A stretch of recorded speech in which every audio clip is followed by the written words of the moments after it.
Γεια τι λέει, εγώ είμαι ο Carpenter και σε αυτό το βίντεο θα κάνω μια μικρή εισαγωγή στη C γλώσσα προγραμματισμού. Και σκοπός μου είναι να μάθεις C σε τουλάχιστον 15 λεπτά. Οπότε ας ξεκινήσουμε. Το πρώτο πράγμα που θα χρειαστείς είναι έναν compiler, δηλαδή ένα πρόγραμμα το οποίο θα πάρει τον κώδικα που έχουμε γράψει και θα το μετατρέψει σε ένα πρόγραμμα το οποίο μπορούμε να τρέψουμε. Και ένας compiler για τα Windows είναι ο MinchW. Εγώ δεν είμαι στα Windows, είμαι στα Linux, οπότε θα χρησιμοποιήσω κάποιον άλλο compiler. Αλλά γενικά ό,τι θα κάνω εδώ πέρα μπορείς να το κάνεις και εσύ, με πολύ μικρές αλλαγές. Για να τρέξει το compiler στο τερματικό style Linux γράφουμε CC. Και μετά από δίπλα μπορούμε να δώσουμε πράγματα στο compiler. Για παράδειγμα ένα αρχείο app.c. Αυτή τη στιγμή δεν έχουμε φτιάξει το αρχείο, οπότε θα το αφήσουμε κενό. Όταν τρέξουμε το compiler μας λέει ότι περιμένει κάποια αρχεία, οπότε ας το κάνουμε εμείς αυτό. Θα φτιάξουμε ένα αρχείο που λέγεται app.c. Το όνομα δεν έχει πολύ σημασία. Εγώ συνηθίζω απλά να το γράφω app.c. Και όταν φτιάξουμε αυτό το αρχείο, μπορούμε να το δώσουμε στο compiler τώρα πια. Και όταν το κάνουμε αυτό, ο compiler θα μας βγάλει κάποιο error, γιατί το αρχείο πρέπει να έχει κάποια δομή πρώτα πριν το δεχτεί ο compiler. Κάποια συγκεκριμένη δομή. Και μας λέει εδώ πέρα το error ότι υπάρχει ένα undefined reference to main. Περιμένει από εμάς μέσα στον κώδικά μας να υπάρχει κάτι που λέγεται main. Δεν μας λέει τι είναι αυτό, αλλά αυτό που είναι το main που πρέπει να είναι μια συνάρτηση. Οπότε πάμε στο αρχείο μας και η πιο απλή main συνάρτηση είναι κάπως έτσι. Γενικά υποθέτω ότι ήδη γνωρίζεις μερικά βασικά πράγματα για το πώς να γράψεις κώδικα, οπότε δεν θα εξηγήσω πολλά πράγματα έτσι με πολύ περιληπτικό τρόπο. Πάνω σε αυτή είναι η πιο απλή συνάρτηση που μπορείς να γράψεις και τώρα πάμε πάλι πίσω και δώσουμε στο compiler το αρχείο που γράψαμε. Θα δεις ότι δεν μας έβγαλε κάτι αυτή τη στιγμή, που είναι καλό γιατί μας λέει ότι όλα πήγανε καλά. Και άμα δούμε τα αρχεία που έχουμε αυτή τη στιγμή, βλέπουμε ότι έχουμε το app.c αρχείο που φτιάξαμε και έχουμε και ένα καινούριο αρχείο πια που είναι το a.out. Στο Windows πάλι θα είναι κάτι άλλο, αλλά θα έχει κάποιο παρόμοιο όνομα, για παράδειγμα a.exe. Και τώρα αυτό εδώ πέρα είναι το πρόγραμμα το οποίο δημιούργησε ο compiler. Και μπορούμε να το τρέξουμε και παρατηρούμε ότι δεν βγάζει κάτι στο τερματικό. Και αυτό είναι καλό γιατί το πρόγραμμά μας δεν κάνει τίποτα αυτή τη στιγμή. Τώρα, ας κάνουμε ένα πολύ συχνό πρόγραμμα που βλέπουμε συνήθως όταν μαθαίνουμε μια γλώσσα προγραμματισμού, που είναι να τυπώσουμε στο τερματικό το μήνυμα Hello World. Για να το κάνουμε αυτό σε C, θα πρέπει να χρησιμοποιήσουμε κάποιο κομμάτι κώδικα που έχουν γράψει κάποιοι άλλοι για μας. Και αυτό συνήθως λέγεται Standard Library. Και για να χρησιμοποιήσουμε ένα αρχείο από το Standard Library, γράφουμε το εξής. Αυτό εδώ πέρα. Το οποίο λέει ότι θέλουμε να χρησιμοποιήσουμε #include, βάλε εδώ μέσα σε αυτό το αρχείο, το αρχείο stdio.h. Αυτό είναι ένα αρχείο που υπάρχει κάπου. Και λίγο πολύ μπορείς να το σκέφτεσαι αυτό σαν ότι κάνει αντιγραφή επικόλληση ό,τι υπάρχει μέσα σε αυτό το αρχείο. Δηλαδή μέσα σε αυτό το αρχείο υπάρχει ας πούμε μια συνάρτηση που λέγεται printf, η οποία θα τη χρησιμοποιήσουμε σε λίγο. Και αυτή η συνάρτηση την κάνει copy-paste, αντιγραφή επικόλληση στο δικό μας αρχείο που λέγεται app.c. Και αυτό είναι σχετικά σημαντικό να το γνωρίζεις, γιατί επηρεάζει λίγο το πώς γράφουμε μερικά πράγματα στη συνέχεια. Θα δεις για ποιο λόγο το αναφέρω αυτό. Πάμε τώρα να τυπώσουμε κάτι στην οθόνη με την printf συνάρτηση και μπορούμε να τυπώσουμε printf με hello world με αυτόν τον τρόπο.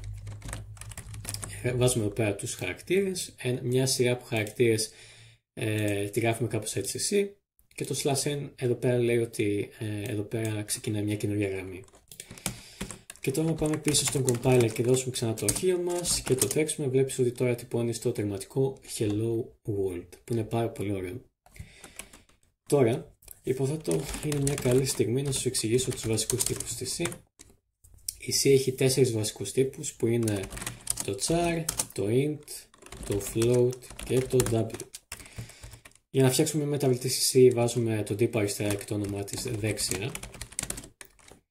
Και μπορούμε να δώσουμε μια τιμή στη μεταβλητή με το να πούμε ίσον και μετά την τιμή που θέλουμε να δώσουμε στη μεταβλητή. Για παράδειγμα εδώ πέρα στο char θέλω να δώσω την τιμή α. Στο β θέλω να δώσω την τιμή 69. Στο float θέλω να δώσω την τιμή 420,0 και το ίδιο και για τον w. Το double και το float είναι πραγματικοί αριθμοί, το int είναι ένας ακέραιος αριθμός και το char είναι ένας χαρακτήρας. Τώρα για κάθε βασικό τύπο υπάρχουν και κάποιοι παράγωγοι τύποι που είναι οι εξής. Έχουμε πίνακες, οι οποίοι γράφονται κάπως έτσι.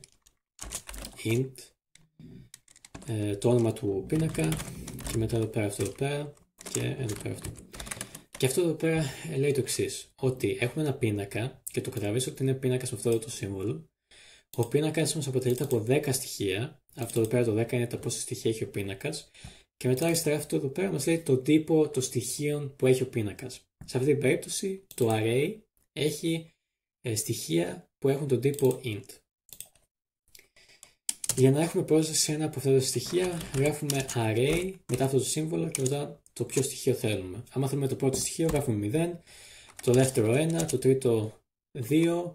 Πάντα η ιδέα είναι ότι βάζεις το νούμερο μείον 1.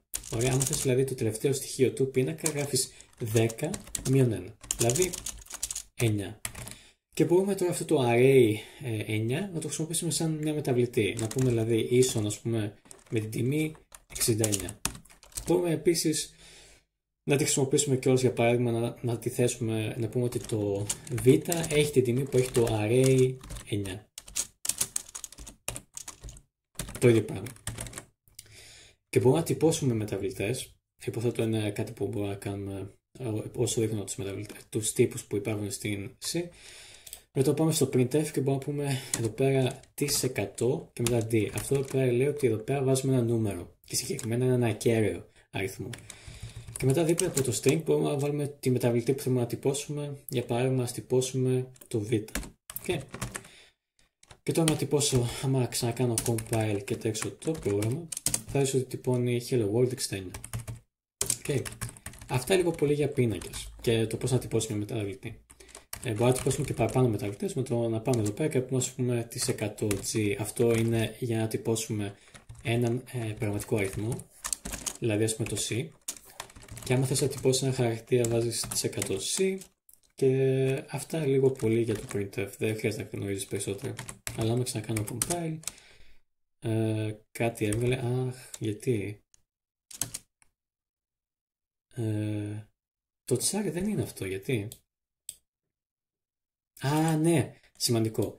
Έχουμε εδώ το string και μετά όσα πράγματα περιμένουμε μέσα στο string, τόσα πράγματα θα βάλουμε δίπλα από το string. Ωραία, εδώ πέρα έχω βάλει μόνο 2, οπότε υπάρχει θέμα. Πάμε λίγο να το κάνουμε σωστά. Πρώτα νούμερο, μετά float που είναι το f και μετά το χαρακτήρα που είναι το c. Okay. Και τώρα άμα κάνω compile, μας έβαλε πάλι ένα error. Undeclared το f. Ναι, το float λέγεται c. Oops. Και ο χαρακτήρας λέγεται α. Ναι. Και τώρα κάνει compile και άμα τρέξει το πρόγραμμα βλέπεις ότι τυπώνει 69, 420 και α. Okay. Ας συνεχίσουμε τώρα να βλέπουμε τι άλλοι τύποι μεταβλητών υπάρχουν, γιατί το σταμάτησα λίγο αυτό. Έχουμε pointers τώρα, δείκτες. Και τι είναι δείκτες? Δείκτες είναι ένας τύπος μεταβλητής, ο οποίος είναι απλά ένα νούμερο και αυτό το νούμερο μας δείχνει σε ένα σημείο στη μνήμη, ωραία. Και αυτό το σημείο που δείχνει μπορεί να είναι ένα δεδομένο, μπορεί να είναι και πολλά. Μπορεί από εκεί πέρα να ξεκινάει μια σειρά από δεδομένα. Δεν έχει πολύ σημασία αυτό.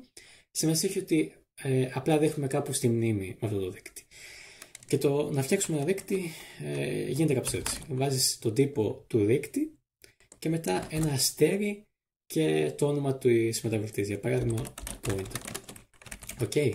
Άμα θέλαμε να φτιάξουμε ένα δείκτη που δείχνει σε μια float τιμή στη μνήμη, θα γράφαμε αυτό εδώ πέρα. Float αστέρι, ότι αυτό είναι ένας pointer και μετά το όνομα της μεταβλητής.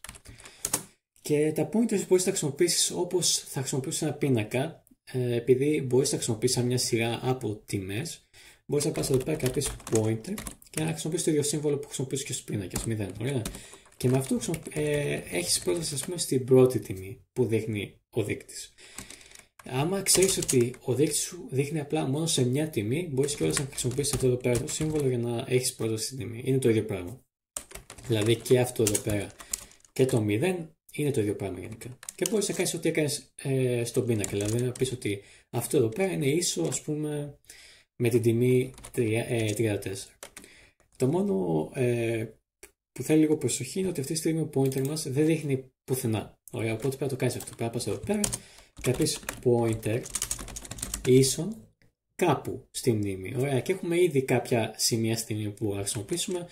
Για παράδειγμα, άμα θέλουμε να χρησιμοποιήσουμε το σημείο C, μπορούμε να γράψουμε απλά αυτό το σύμβολο και μετά το όνομα της μεταβλητής. Και τώρα με αυτό παίρνουμε το σημείο στη μνήμη που έχει την τιμή που έχει η μεταβλητή C, που είναι το 420. Okay. Και την αλλάζουμε εδώ πέρα σε αυτή τη γραμμή και τη θέτουμε στην τιμή 34. Αυτά λίγο πολύ για pointers. Τώρα, κάτσε να κάνω compile μια φορά για να δούμε όλα λειτουργούν σωστά. Τέλεια. Τώρα, υπάρχουν άλλοι δύο τύποι δεδομένων στη C που είναι μια συλλογή από δεδομένα και είναι ένας τρόπος ώστε να φτιάξεις δικούς σου τύπους στη C. Και αυτή είναι η εξής. Είναι το struct και το union. Τα οποία και τα δύο τα γράψουμε με τον ίδιο τρόπο που είναι πάντα λες τι είναι struct ή union, ένα από τα δύο. Μετά βάζεις το όνομα του struct και του union, για παράδειγμα person, εδώ πέρα ας πούμε data, δεν έχει πολύ σημασία. Και μετά πάντα τελειώνει με ερωτηματικό αυτό εδώ πέρα, ωραία. Και κάπως έτσι φτιάξαμε το δικό μας τύπο στη C. Δηλαδή μια συλλογή από βασικούς τύπους, ωραία, ή παραγωγούς τύπους. Και μέσα εδώ πέρα μπορούμε να γράψουμε μεταβλητές όπως τις γράφαμε και εδώ πέρα κάτω μέσα στη main scenario. Δηλαδή να πούμε int age, ο person έχει μια ηλικία που είναι ένας ακέραιος αριθμός και μπορείς να βάζεις και άλλα πράγματα εδώ πέρα, δεν έχει πολύ σημασία, ας το αφήσουμε απλά age. Το ίδιο και για το union. Η διαφορά του union και του age είναι η εξής, που είναι ότι αν είχαμε παραπάνω μεταβλητές εδώ πέρα, για παράδειγμα πες ότι έχουμε ακόμα ένα που είναι το height. Ωραία, το ύψος του person. Ποια είναι η διαφορά του struct με το union? Το struct κρατάει και τις δύο τιμές μέσα στη μνήμη, δηλαδή έχουμε και το age και το height κάπου στη μνήμη. Το data union χρησιμοποιεί μόνο ένα σημείο στη μνήμη για να αναπαραστήσει και το age και το height. Ωραία. Που σημαίνει ότι όταν χρησιμοποιείς το age, σημαίνει ότι ό,τι έχεις βάλει στο height εξαφανίζεται. Και ό,τι έχεις βάλει στο height, άμα ας πούμε επηρεάζει τη height τιμή, τότε ό,τι είχε το age σε εισαγωγικά εξαφανίζεται. Δεν εξαφανίζεται, αλλά αλλάζουν τα bytes, ωραία, στη μνήμη και οπότε η τιμή πια στο age δεν είναι σωστή. Γενικά το union είναι σχετικά λίγο πιο low level κομμάτι, δεν χρειάζεται να το πολύ γνωρίζεις για αρχή. Στη συνέχεια όσο μαθαίνεις εσύ μπορείς να ασχοληθείς παραπάνω με το union. Πάντως ας ασχοληθούμε εμείς λίγο παραπάνω με το struct για να φτιάξεις μια μεταβλητή που έχει τον τύπο person. Πας εδώ πέρα κάτω και λες struct person και μετά το όνομα της τιμής, έτσι μεταβλητής. Για παράδειγμα person. Okay. Αν κάνω compile θα δεις ότι όλα λειτουργούν σωστά. Για να χρησιμοποιήσουμε τις μεταβλητές μέσα στο struct person, πάμε εδώ πέρα κάτω και λέμε απλά person.age και γράφουμε όπως γράφουμε κανονικά για μια μεταβλητή το τι δέχεται. Για παράδειγμα το age θα πάρει την τιμή 49. Okay. Κάτι που μπορούμε να κάνουμε επίσης για τα struct είναι ότι άμα θέλουμε μπορούμε να γράφουμε απλά κατευθείαν person αντί για struct person. Και αυτό μπορείς να το κάνεις με το απάσχολο εδώ παραπάνω και να γράψεις type def και μετά πριν από το ερωτηματικό να γράψεις ξανά το όνομα του start που είναι person. Και τώρα μπορούμε να γράψουμε το start κάπως έτσι εδώ πέρα. Αν ξανακάνουμε compile, βλέπεις ότι όλα πήγανε καλά. Το type def γενικά είναι κάτι άλλο που μπορείς να κάνεις, που είναι για να φτιάξεις τους δικούς σου πες σε εισαγωγικά τύπους, που είναι ότι φτιάχνεις εδώ πέρα ένα σύμβολο, για παράδειγμα myInt, και μετά εδώ πέρα βάζεις το τι, ποιος τύπος είναι πάνω, ποιος τύπος βρίσκεται πίσω από το myInt σύμβολο. Και για παράδειγμα πίσω από το myInt κρύβεται το int. Ωραία. Για παράδειγμα δεν θες να γράψεις εσύ int, θες να γράψεις ας πούμε myInt ή κάτι άλλο μπορείς να δεις ας πούμε, συχνά είναι ας πούμε ότι κάποιος μπορεί να ονομάσει το int σε i32. Ωραία. Άρα τώρα μπορώ να πάω εδώ πέρα που έχω γράψει int β και να πω i32. Ωραία. Αν βαριέσαι να γράψεις int. Καλό είναι να μην το κάνεις, αλλά γίνεται. Τι έκανα λάθος. νομίζω το γράφει ανάποδα. Ναι. Int και μετά το όνομα. Ναι. 32. Ωραία. Και τώρα βλέπεις ότι άμα κάνω compile λειτουργούν όλα σωστά. Μπορώ να τρέξω τώρα στο πρόγραμμα και θα δεις ότι βγάζει ό,τι έβγαζε εκεί πριν. Ναι, αυτά λίγο πολύ. Συναρτήσεις, έχουμε ήδη δει μία που είναι η main συνάρτηση. Μπορείς να φτιάξεις και τις δικές σου συναρτήσεις. Για παράδειγμα, με τους τύπους που σου έδειξα και πριν. Δεν υπάρχουν άλλοι τύποι, αυτοί είναι γενικά, λίγο πολύ. Υπάρχει κάτι άλλο που μπορείς να κάνεις, αλήθεια είναι. Πριν εξηγήσω τις συναρτήσεις, πριν ότι μπορείς, ας πούμε, στα νούμερα, μπορείς να πεις, στους ακέρους μπορείς να πεις άμα είναι ένα signed ή ένα unsigned νούμερο. Δηλαδή, άμα υποστηρίζει, δεν υποστηρίζει αρνητικούς αριθμούς. Μετά κάτι άλλο μπορείς να κάνεις είναι και ότι άμα ένα νούμερο είναι long ή short, αυτό έχει συγκεκριμένα να κάνει με τα int, και αυτό απλά αλλάζει τα bytes που χρησιμοποιεί για το νούμερο. Συνήθως θεωρείς ότι ένα int χρησιμοποιεί 4 byte, με το short χρησιμοποιεί 2 byte. Αυτό έχει να κάνει τώρα με το πόσα byte θες να χρησιμοποιήσεις. Ναι, αυτά λίγο πολύ. Τώρα ζούμε τις συναρτήσεις. Όπως είπα, μπορείς να πεις εδώ πέρα, μπορείς να φτιάξεις τη δικιά σου συνάρτηση, όπως θα φτιάξεις και τη main συνάρτηση που είναι, ας πούμε, για παράδειγμα void foo, κάπως έτσι. Εδώ μέσα είναι το σώμα της συνάρτησης. Βάζουμε ότι θέλουμε να κάνει η συνάρτηση, για παράδειγμα printf my name is foo. Okay, και μπορούμε να χρησιμοποιήσουμε τη συνάρτηση όπως χρησιμοποιήσαμε και το printf συνάρτηση. Πάμε εδώ πέρα και λέμε foo. Okay. Πάμε και εδώ ένα slash n. Άμα τρέξω το πρόγραμμα μου, βλέπεις ότι τώρα γράφει my name is foo. Μέσα εδώ πέρα στην παρένθεση μπορούμε να βάλουμε πράγματα που δέχεται η συνάρτηση. Για παράδειγμα, δέχεται ένα νούμερο. Μπορεί. Και αυτό το νούμερο μπορούμε να το δώσουμε, ας πούμε, για παράδειγμα στο printf και να το τυπώσουμε. Ωραία, δηλαδή t100d. Πάμε εδώ πέρα και λέμε number. Okay. Και τώρα, άμα πάμε πάλι πίσω, πρέπει να βάλουμε εδώ πέρα ένα νούμερο. Τώρα πια η συνάρτηση δέχεται κάτι, οπότε πρέπει να το δώσουμε αυτό. Και μπορούμε να τυπώσουμε, ας πούμε, 1999. Okay. Και τώρα, άμα ξανακάνω compile και ξανατρέξω, βλέπεις ότι λέει my name is foo 1999. Αυτά λίγο πολύ για συναρτήσεις. Νομίζω έχουμε εξηγήσει αρκετά πράγματα. Τώρα πάμε σε κάποια τελευταία πράγματα που είναι σημαντικά και μετά είσαι λίγο πολύ σε θέση να φτιάξεις δικά σου προγράμματα. Τουλάχιστον να ξεκινήσεις. Μετά πρέπει να ψάξεις λίγο μόνος σου μερικά πράγματα. Ένα πράγμα που θα θες σίγουρα να κάνεις είναι να χρησιμοποιήσεις το δικό σου κώδικα. Δηλαδή, ας πούμε, εδώ πέρα χρησιμοποιούμε το stdio.h, αλλά μπορείς να θες εδώ πέρα να πεις include mylib.h, ωραία, το δικό σου library, τη δικιά σου βιβλιοθήκη. Πώς το κάνεις αυτό? Okay. Πες ότι θες να φτιάξεις ένα mylib αρχείο, το οποίο έχει τη foo συνάρτηση. Okay. Πρέπει πρώτα να το φτιάξουμε αυτό το αρχείο. Άρα θα γράψουμε mylib.c, όπως κάνουμε για το app.c. Αλλά επειδή είναι ένα αρχείο το οποίο το κάνουμε include, πάντα μαζί με αυτό φτιάχνεις ακόμα ένα αρχείο το οποίο λέγεται mylib.h. Και ισχύει το εξής. Στο mylib.c είναι ο κώδικας ο οποίος κάνει ό,τι έκανε και πριν στο app.c, δηλαδή το foo που γράψαμε στο app.c θα μπει εκεί μέσα. Και το mylib.h είναι μια λίστα από τα πράγματα που περιέχει το mylib.c. Δηλαδή, άμα εδώ πέρα έχουμε μια foo συνάρτηση που θα τη βάλουμε τώρα εμείς, πρέπει να πάμε στο mylib.h και να πούμε ότι υπάρχει μια foo συνάρτηση εκεί μέσα, okay, που δέχεται αυτά τα πράγματα που δέχεται. Αυτά λίγο πολύ. Κάπως έτσι μπορείς να το βλέπεις και μετά όλα λειτουργούν καλά. Πάμε να το κάνουμε τώρα εμείς αυτό. Άμα πάμε στο app.c και κάνουμε copy-paste τη συνάρτηση, πρέπει να την βγάλουμε από τώρα και θα τη βάλουμε στο mylib.c, ωραία, όπως κάναμε πριν. Πρέπει εδώ πέρα πάνω να πούμε πρώτα include stdio, ώστε να μπορούμε να χρησιμοποιήσουμε το printf που υπάρχει εδώ πέρα, σημαντικό.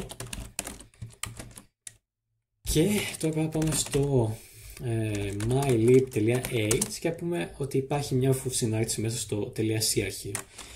Και το κάνουμε κάπως έτσι. Okay. Ναι, νομίζω κάπως έτσι θα είναι η συνάρτηση. Επιστρέφει το τίποτα, έχει το όνομα foo και δέχεται ένα νούμερο που λέγεται number. Okay. Άμα κοιτάξω το mylib.c αρχείο, όλα είναι ίδια, οπότε είμαστε ok. Και τώρα Πάμε στο app.c αρχείο. Πρέπει να αλλάξουμε κάτι τελευταίο πριν μπορούμε να κάνουμε compile, που είναι ότι στο include τώρα πια, επειδή είναι δικό μας αρχείο και αυτό το αρχείο βρίσκεται δίπλα από το app.c αρχείο μας, πρέπει να βάλουμε αυτό το σύμβολο στο include.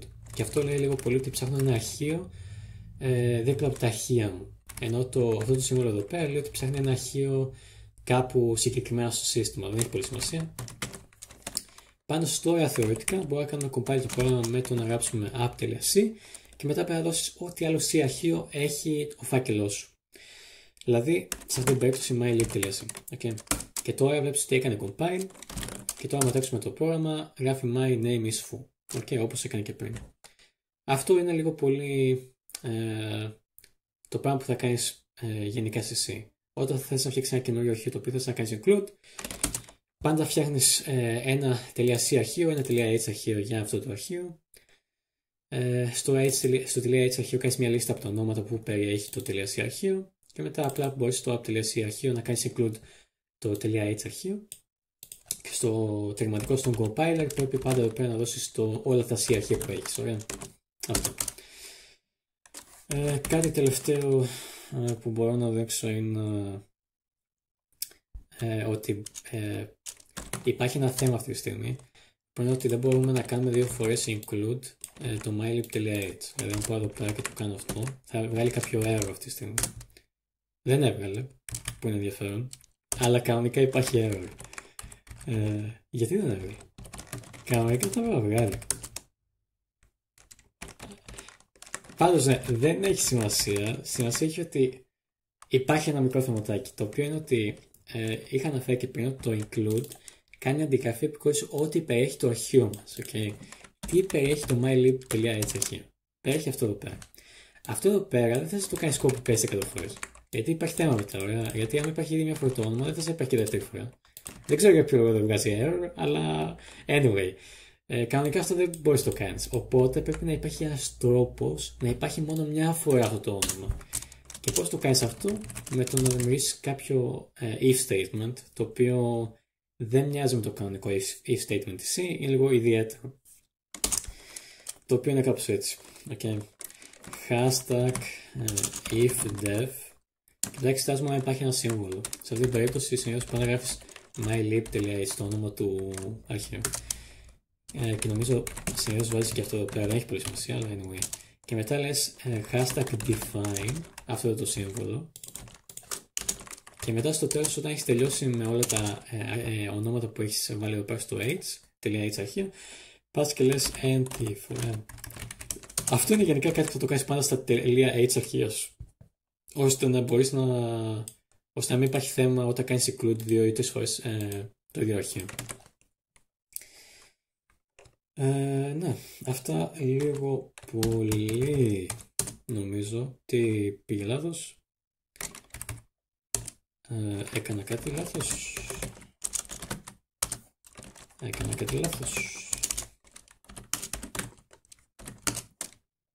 If endef, ναι, ξέχασα το ναι. Ωραία, όχι και το if def, είναι if endef.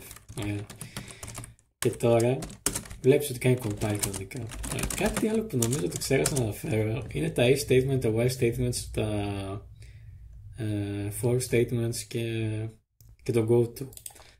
Ας το κάνω και αυτό και λίγο πολύ έχει τελειώσει το βίντεο, σχεδόν. Κάτι που πρέπει να μάθεις μετά εσύ είναι λίγο το standard library της C. Τα πιο σημαντικά αρχεία στο standard library, για να μην κάθεσαι να μαθαίνεις τα πάντα στη C, είναι το stdio, το stdlib και το hashtag include math delete. Αυτά είναι τα πιο σημαντικά αρχεία που πρέπει να γνωρίσεις στη C. Τα άλλα δεν είναι πολύ σημαντικά, κάτι γνώμη. Πause, ναι. Πάμε να σου δείξω και πώς είναι τα for loops και τα while loops και λίγο πολύ τελειώσαμε. Γνωρίζεις με αυτό το βίντεο τουλάχιστον, άμα θυμάσαι ότι έχω δείξει, είσαι σε θέση να φτιάξεις ένα πρόγραμμα στη C. Ωραία, τα for loops μοιάζουν κάπως έτσι στη C. Ξεκινάς εδώ πέρα και λες for, παρένθεση, και μέσα στην παρένθεση δίνεις τρία πράγματα. Που είναι το πρώτο πράγμα είναι ότι δημιουργήσουμε μεταβλητή. Συνήθως, άμα είναι ένα loop και θες να πέρασες από τη στοιχεία του πίνακα, την ονομάζεις i και ξεκινάς με την τιμή 0. Μετά στη μέση εξετάζεις κάτι. και αυτό άμα ισχύει τότε συνεχίζει το loop. Για παράδειγμα, όσο το i είναι μικρότερο από το 9, από το 10, ας πούμε εδώ έχουμε ένα πίνακα που έχει 10 στοιχεία, ωραία. Άρα όσο το i είναι μικρότερο από το 10 και μετά εδώ πέρα στο τέλος λέμε το τι κάνει όταν τελειώνει το loop. Και λέμε i συν ίσον 1. Προσθέτουμε στο i κάθε φορά την τιμή 1 όταν τελειώνει το loop. Και τώρα μπορούμε να πάμε στο printf και μπορούμε να τυπώσουμε για παράδειγμα το array, ωραία. Item της 100 δι γιατί είναι νούμερο. Μετά πάμε εδώ πέρα και λέμε array και το στοιχείο τώρα. Και τώρα άμα τρέξω το πρόγραμμα βλέπεις ότι τυπώνει τα νούμερα μας. Αλλά κάτι ιδιαίτερο που παρατήρησες είναι ότι έχει κάποιες περίεργες τιμές μέσα ο πίνακας. Και άμα τρέξω ξανά το πρόγραμμα αυτές τις τιμές αλλάζουν κιόλας. Και αυτό έχει να κάνει γιατί η C δεν έχει κοπεί τις τιμές σου, τις μεταβλητές σου. Πρέπει πάντα, καλό είναι τουλάχιστον, πριν χρησιμοποιήσεις μια μεταβλητή να την έχεις αρχικοποιήσει με κάτι. Εδώ πέρα στο array δεν την αρχικοποιήσαμε. Για να αρχικοποιήσουμε μπορούμε να βάλουμε αυτό εδώ το σύμβολο. Και θα βάλει τώρα σε κάθε στοιχείο του πίνακα την τιμή 0. Μπορούμε να πάμε και εμείς μόνοι μας και να βάλουμε τις τιμές με το να γράψουμε αυτό εδώ πέρα. Αλλά όπως βλέπεις ξεκινάει να γίνεται λίγο κουραστικό. Οπότε ναι. Συνήθως βάζεις αυτό το σύμβολο για να πεις ότι όλα ξεκινάνε από το 0. Και αυτό το σύμβολο μπορείς να το χρησιμοποιήσεις για ό,τι μεταβλητή θες. Δηλαδή, άμα είναι και το int, μπορείς επίσης να βάλεις το ίδιο πράγμα εδώ πέρα. Θα βάλει πάντα την τιμή 0. Και τώρα, να πάμε πάλι πίσω, κάνουμε compile και τρέξουμε το πρόγραμμα, θα δεις τώρα ότι όλες οι τιμές μας είναι 0, εκτός από την τελευταία που είναι 69. Αυτά λίγο πολύ για το for loop. Μετά έχουμε το while loop, το οποίο το while loop είναι απλά δέχεται απλά ένα πράγμα το οποίο είναι άμα κάτι ισχύει δεν ισχύει και άμα ισχύει συνεχίζει το loop. Για παράδειγμα person.age είναι μεγαλύτερο από το 49. Άμα είναι μεγαλύτερο από το 49 συνεχίζει να κάνει το loop. Ωραία. Μετά έχουμε if statements. Άμα κάτι ισχύει τότε θα μπει εδώ μέσα στο σώμα του if statement. Άμα δεν ισχύει θα κάνει κάτι άλλο. Ωραία. Και το κάνουμε αυτό με το else keyword. Και άμα θέλουμε να εξετάσουμε άλλα πράγματα έξτρα μπορούμε να γράψουμε απλά if else if ξανά παρένθεση για να εξετάσουμε κάτι άλλο μετά. Για παράδειγμα person.age είναι ίσο με το 48, για παράδειγμα με ενδιαφέρει αυτό. Και μετά ξανά στο τέλος else άμα θέλω να τελειώσω και να είμαι σίγουρος ότι έχω εξετάσει τα πάντα. Μετά έχουμε τα go-tos. Τα go-to γράφονται έτσι, ωραία. Γράφεις go-to και μετά λες ένα σημείο στο οποίο θες να πας στον κώδικα σου. Για παράδειγμα end point, ωραία. Θέλω να πάω στο τελευταίο σημείο και το σημείο αυτό πρέπει να το δημιουργήσεις και πας εδώ πέρα και το δημιουργήσεις κάπως έτσι. End point και μετά άνω κάτω τελεία. Και εδώ πέρα ξεκινάει το end point. Μπορείς να βάλεις, ας πούμε, για παράδειγμα μετά εδώ πέρα κάτω printf the end. Okay. Τελείωσε το πρόγραμμα σου, για παράδειγμα. Και τώρα όταν το πρόγραμμα σου φτάσει εδώ πέρα δεν θα κάνει ούτε το printf hello world ούτε το foo 1999. Οπότε άμα πάω πίσω, ξανακάνω compile και τρέξω, βλέπεις ότι έβγαλε το the end και δεν έκανε το hello world. Okay. Μπορούμε να σκυπάρουμε, ας πούμε, και το loop άμα θέλουμε. Πάμε εδώ πέρα στο go to και το βάζουμε εδώ πέρα πάνω από το loop. Go to end point. Ωραία. Και τώρα να ξανατρέξω το compiler και το πρόγραμμα. Βλέπεις ότι απλά τυπώνει the end. Αυτά λίγο πολύ. Δεν ξέρω αν τα κατάφερα να συμμάθωση σε 15 λεπτά, αλλά θα το κοιτάξω στο edit να δω πώς είναι, αλλά αυτά λίγο πολύ. Υπάρχουν πολλά πράγματα ακόμα που μπορείς να μάθεις για τη C, αλήθεια είναι. Γιατί, εντάξει, για παράδειγμα κάτι που δεν έχω αναφέρει είναι ότι για ποιο λόγο χρησιμοποιείς το define. Το define υπάρχει για κάποιο λόγο εδώ πέρα, στη C. Ή υπάρχουν και άλλα πράγματα, όπως για παράδειγμα ότι οι τύποι στη C δεν έχουν κάποιο συγκεκριμένο αριθμό από bytes. Γενικά, αυτό εξαρτάται από το σύστημα στο οποίο βρίσκεσαι και άλλα τέτοια πράγματα. Αλλά γενικά αυτά είναι πράγματα τα οποία θεωρώ ότι είναι λίγο πιο πράγματα που δεν τα χρειάζεσαι στην αρχή και μπορείς να τα μάθεις όσο φτιάχνεις προγράμματα με τη C γλώσσα. Οπότε ναι, αυτά λίγο πολύ και τα λέμε στο επόμενο βίντεο.